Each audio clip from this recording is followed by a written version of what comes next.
So everyone is making a big deal about this famous shot of John McCain apparently playing some sort of a poker game on his smartphone during the Senate hearings on Syria. Everyone seems offended. Commentators are blasting him, comics ripping him. They're all saying, Mr. Get Tough with Syria wasn't at all serious about this super serious hearing on Syria. Seriously? Did you watch that hearing? Did you get anything out of it? Because I sure didn't, because more than 3 mind-numbing hours of it, and I still don't know why we are going in. And I'm not at all sure whether the White House won't still do whatever it wants anyway. What I am sure about is that we viewers were not privy to the classified briefing these guys had afterwards, the real hearing where I'm told they got into the real nitty-gritty. Just not this one, which was really more for show. 17 senators making speeches and a White House foreign policy team not making sense and no one making any news. It was like watching C-SPAN on an endless loop strapped to a chair. So I don't blame John McCain one bit for playing a game on his phone while he was in that chair.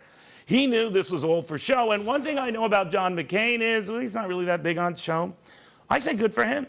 Because say what you will of Senator McCain and his views on this war, I do think he knows a thing or two about war and is qualified more than most to talk about the dangers of war and vague missions behind wars. In fact, I think John McCain has forgotten more about war than all his two-bit critics combined will ever know about war. So don't talk to John McCain about the hazards of war. I think he knows them quite well, thank you. And don't lecture John McCain about using his cell for a few minutes in a hearing room. If memory serves me right, he lived in a cell for nearly 6 years. Very different cell, very different room, where the folks he was with were too busy breaking his bones, and not these clueless critics today just breaking his chops. But of course, John McCain's too much of a class act to ever remind folks of that. He's way too patriotic for that, too done with playing games to ever play that game. So forgive John McCain if he just quietly played a game of poker that intentionally or not served as a brilliant metaphor for a not so steady foreign policy hand we Americans, well, we're all being dealt. I don't know.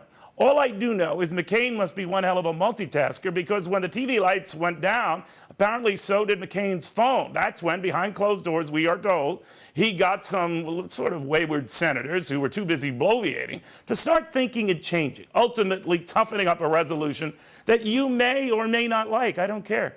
But it was orchestrated by a man whose war hero credentials you cannot debate.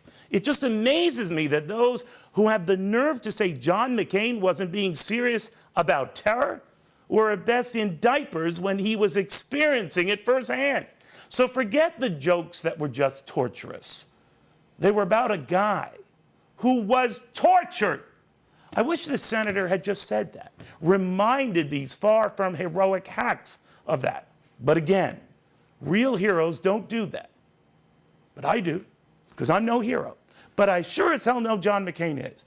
Just like I sure as hell know his critics will never be. They're still prisoners of the same pathetic cheap shots to ever judge the prisoner of war who took far more serious shots. If they ever thought, if they ever cared, if they ever just shut the hell